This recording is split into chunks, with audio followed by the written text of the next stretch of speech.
It's on.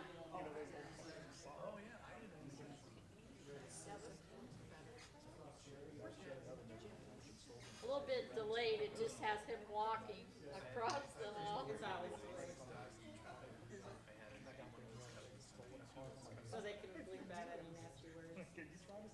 Or They when, don't, but or when your councilman calls you a witch, those witches, then they bleep that out so that, you know.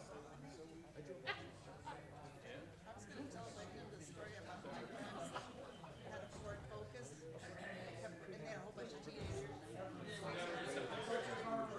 We have cameras. I don't say it. now they have to bleep that out. I mean, it's just a focus, you know?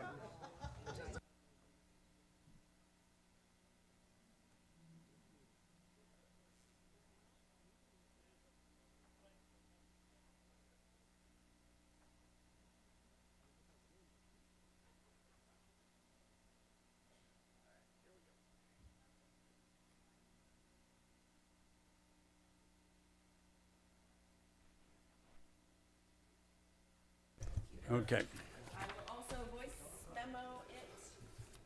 We have it recorded here. Okay. Sounds good. Well, good evening. Sorry about the late start, but this evening we are on November 12th, 2025, we are having a committee of the whole to discuss legislation on loitering, and I will now turn this meeting over to our mayor.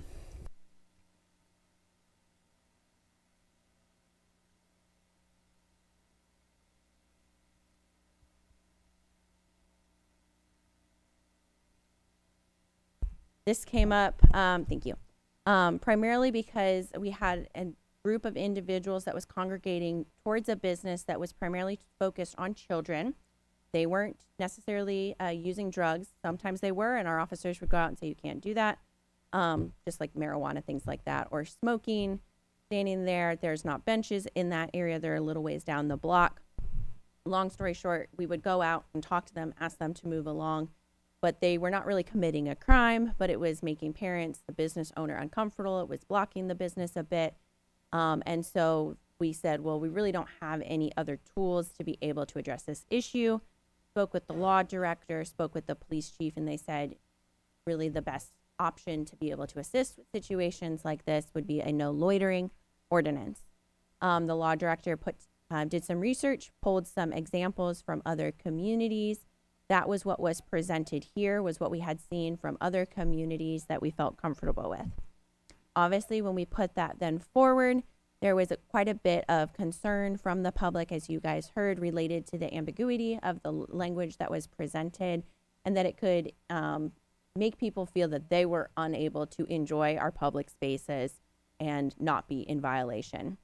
Following up on that, what the law director has put together is really, there's 3 slides that I'm going to go through. And the primary focus is it took the overall language and then just put more definition around it. So the purpose of this ordinance is to promote public safety in order by prohibiting conduct that obstructs public ways or facilitates criminal activity while preserving the constitutional rights of individuals to move freely, assemble, and engage in lawful activity. Next, then we move into definition. So loitering. So loiter means to remain in a public place without apparent lawful purpose after being requested by a law enforcement officer to move along when such conduct obstructs pedestrian or vehicular traffic or interferes with lawful business on the premises. So again, if we come out, ask you to leave, you continue to not leave, or just obstructing. Public places means any street, sidewalk, park, alley, parking lot, or area open to the general public. Obstruct means to intentionally or recklessly block, hinder, or impede the free passage of pedestrians or vehicles. Next is really the prohibited conduct. So this is where you get into the more meat and potatoes. So no person shall intentionally or recklessly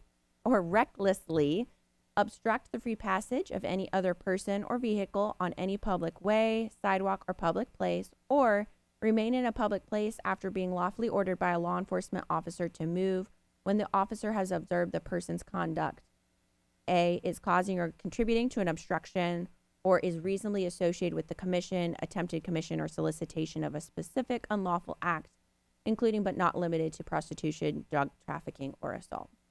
And then B, no person shall be stopped or ordered to move solely for standing, walking, talking, or otherwise engaging in lawful behavior in a public place. So again, this addresses a lot of the concern. Well, if I'm just out waiting for a restaurant or I'm taking a walk, that is not what we're trying to achieve here.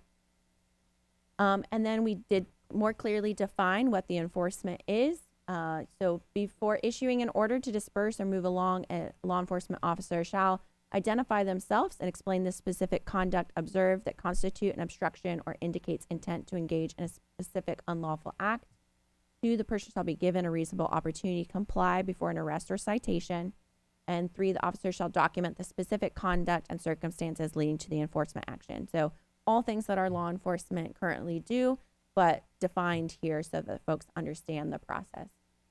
5, the violation of this ordinance is a minor misdemeanor. Repeated violations within 12 months may be prosecuted as a misdemeanor of the 4th degree. And servability, and if any portion of the ordinance is found unconstitutional or invalid, the remaining portions shall remain in full force and effect. So again, just taking the public feedback, concerns, and trying to better define them. So that is really what we are proposing as bringing forward in the amended ordinance for consideration at council. Law Director, Wagner, anything you want to add? Oh, okay.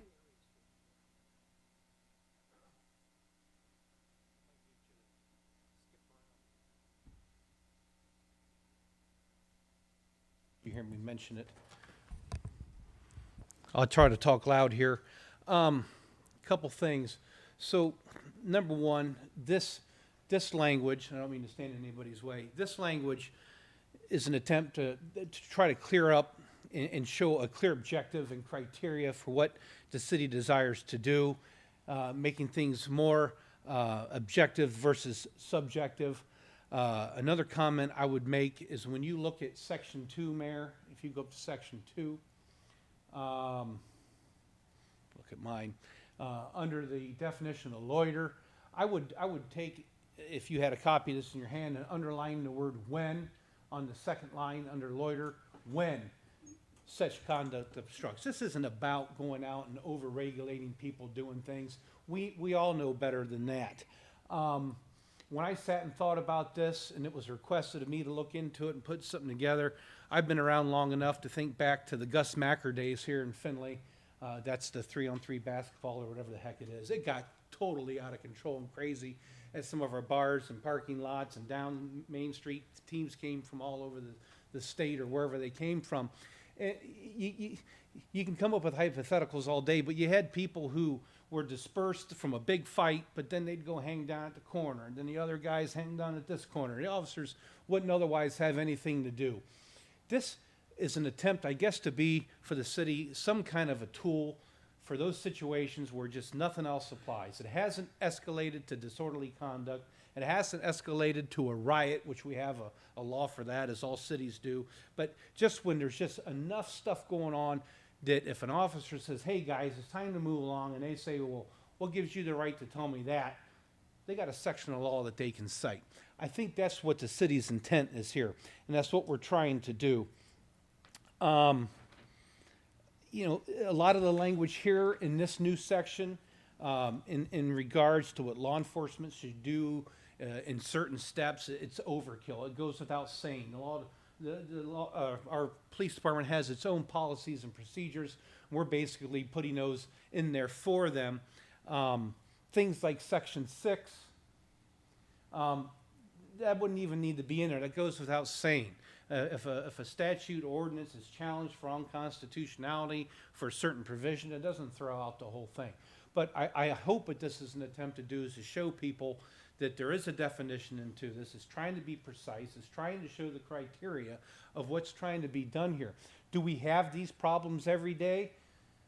I've been prosecuting cases for 26 years. I don't see it every day, but when we do have these problems that crop up in our world as it moves along, we got to have some tool in the toolbox. And I tried to review, I did review, you know, going through our ordinances of disorderly conduct, and we have an ordinance for dispersing, we have a rioting ordinance, to see if those covered it, and not all situations do they. At the same time I say that, I warn, having been through the farm animal meeting last Monday, is I could sit with lawyers and citizens all day long and come up with hypotheticals of, well, but what if? Okay, we gotta draw a line somewhere. That's for police, that's for prosecutors, and that's for judges to decide, the crazy outlying what ifs. So what if people are doing this, or what if that? And I gave an example, I think on Monday night, that, resisting arrest. You're not supposed to resist arrest. But if we find out the guy that got arrested for resisting arrest was having a seizure, then the prosecutors, the police later on in the court system will deal with that and make that kind of case go away. It's some sort of common sense enforcement and application of what the goal for the city might be here. If we have these problems, or think we might have these problems in the future, then we should have something on the books. That's what I think the mayor is looking for, and that's what we're trying to do with this ordinance. Couple other comments is I kept looking at this today, and my suggestion to council is I would probably, in section 5, Mayor, it's up there, I would probably leave it as a minor misdemeanor. I think the actual goal here is probably to give the police department some way to say, you guys got to move on, because we have a section of law that says that we don't need to have a misdemeanor of the 4th degree for it. That's just my recommendation. I don't vote on those things. I would probably, in section 2, again, another comment to council. Mayor, if you can move that to section 2.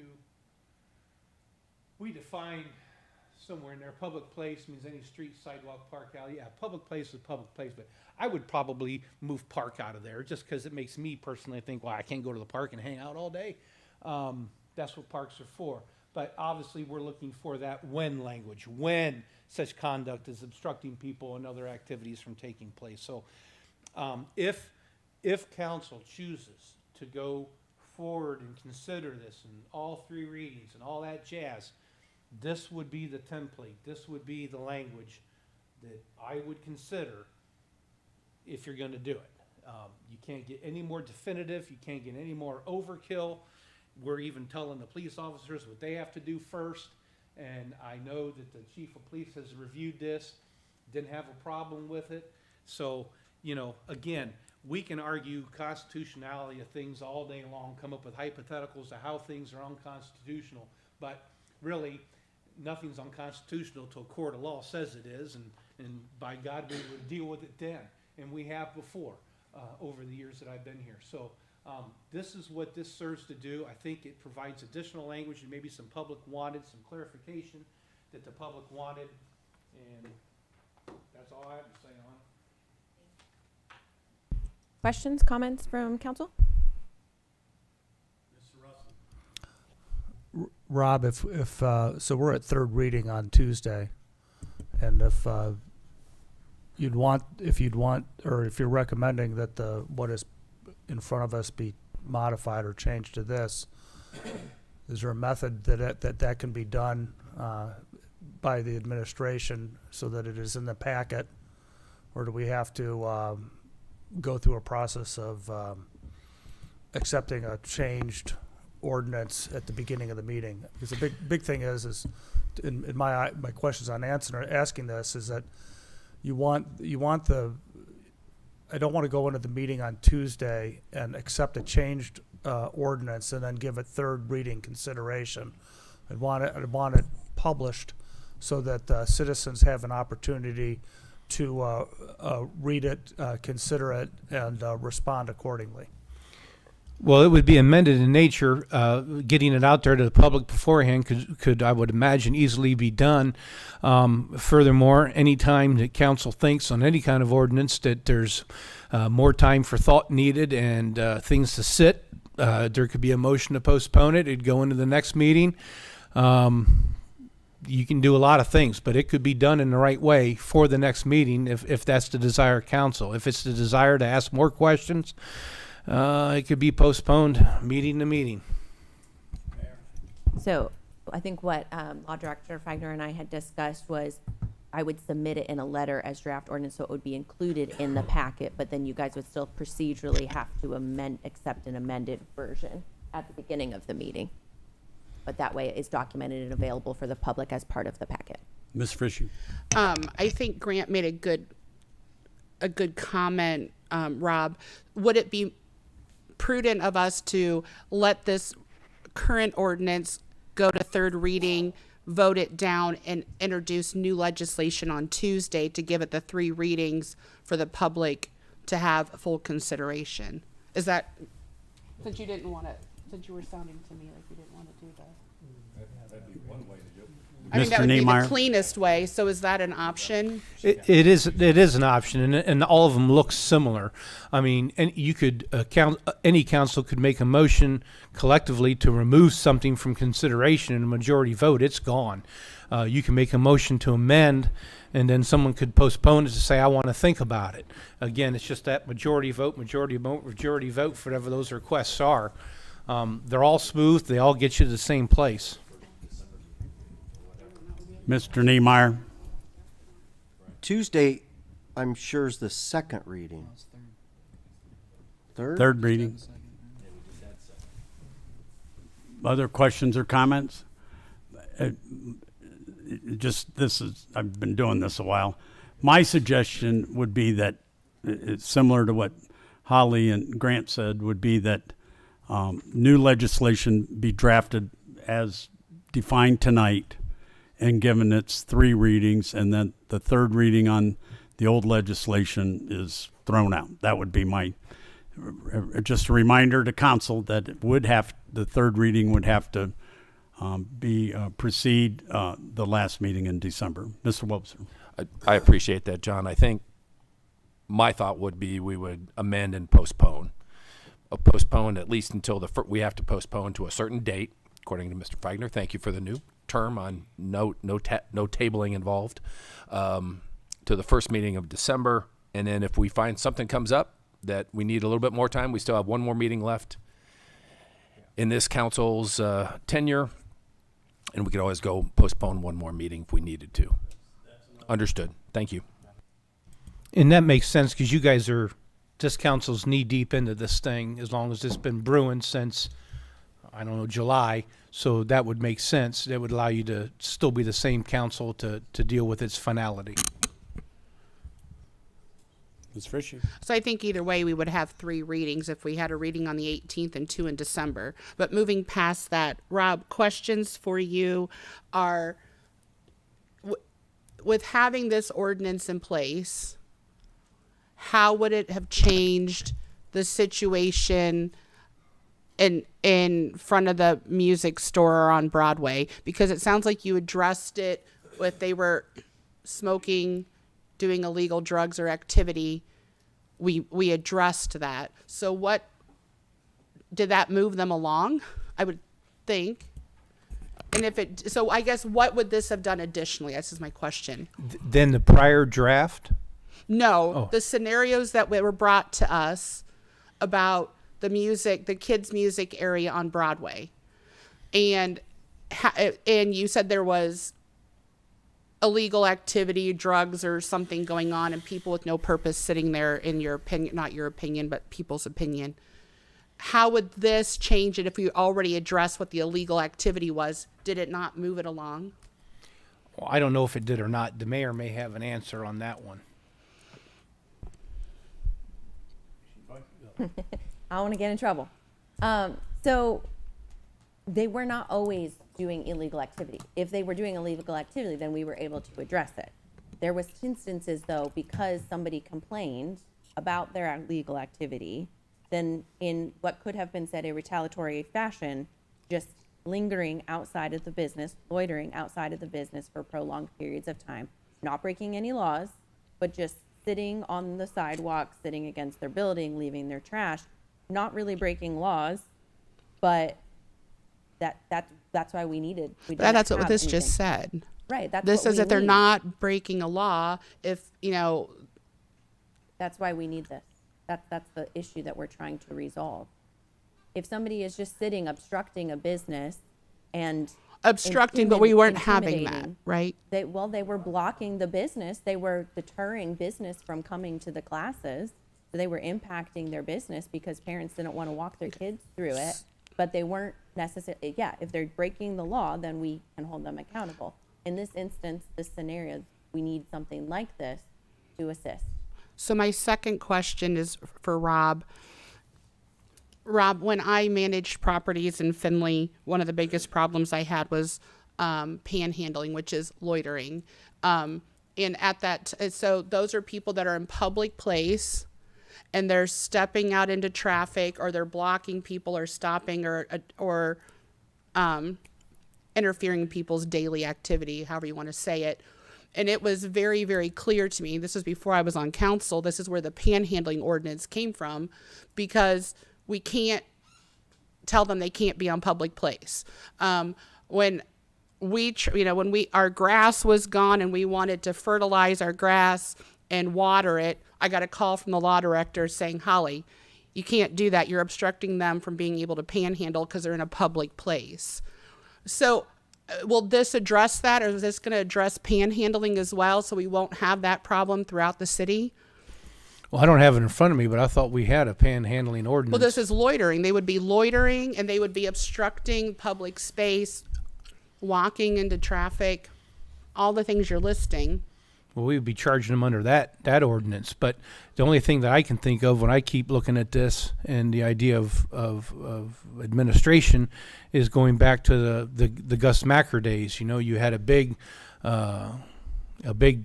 fight go down with 30 people, and then the police try to disperse it, and one group hangs under one street light and the other group hangs under another street light. They're not breaking any laws, but it's time to move on, folks, because this is going to turn into something bad. The panhandling statute, as far as I know, doesn't allow for people to step into the road, reach into cars. Well, correct, but it things. happens, and that's. I just feel like some of this wording could also be addressing that, because now that's what they're doing. They're loitering on public place, right? Yeah, it would just be a selective for law enforcement or for the prosecutor's office to pick which section they want to use to charge somebody under. I mean, I look at it this way. I'm famous for my bad examples, but if you're obstructing justice, that means typically, to me as a prosecutor, it means that an officer is wanting to talk to you and you run away, okay? Or they say, hey, you got a warrant, and you run. But that's also resisting arrest, right? Because you're about to get arrested. So do we charge them for obstructing or charge them for resisting arrest? We could use either one. So usually prosecutors just look at it and say, what facts best fit what they did? Let's use that ordinance. So what we have in ordinances right now has more teeth than this being a what misdemeanor? I forget how minor misdemeanor. So doing illegal drugs has more teeth. Being aggressive with somebody and making a domestic or whatever has teeth. Mr. Russell? Rob, is it possible to loiter on private property? I don't think so. When the owner tells you to go, it turns into a trespass. Mm-hmm. Mr. DeArmond? Rob, is this language homegrown, or is this from another city's ordinance, or where did this language come from? Well, I can partially answer that. I have an intern who helps me and works for me for free, and he's got access to legal research software that I do not have, don't know how to use anymore, and it's very expensive. So I think it has come from a compilation of other cities in Ohio and probably even across the country of what they've done and how they define it. It's also based on some case law that's out there. There's arguments that, an ordinance can be vague because it doesn't define what the wrong conduct is, and you can go round and round and round at that in the law school lobby if you want. But this would be more of one that's taking all of that into account, and in my mind is probably overkill. But if this is the way that the city wants to proceed, it's as good as you're going to get as far as the drafting goes, I think.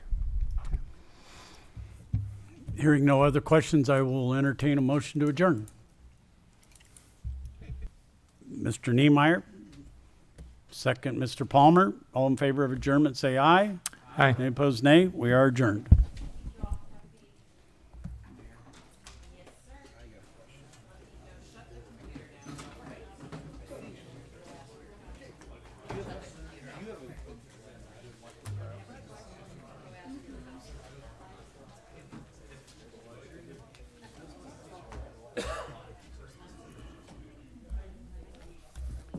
All right, I thought I saw Denise, but she must have snuck out.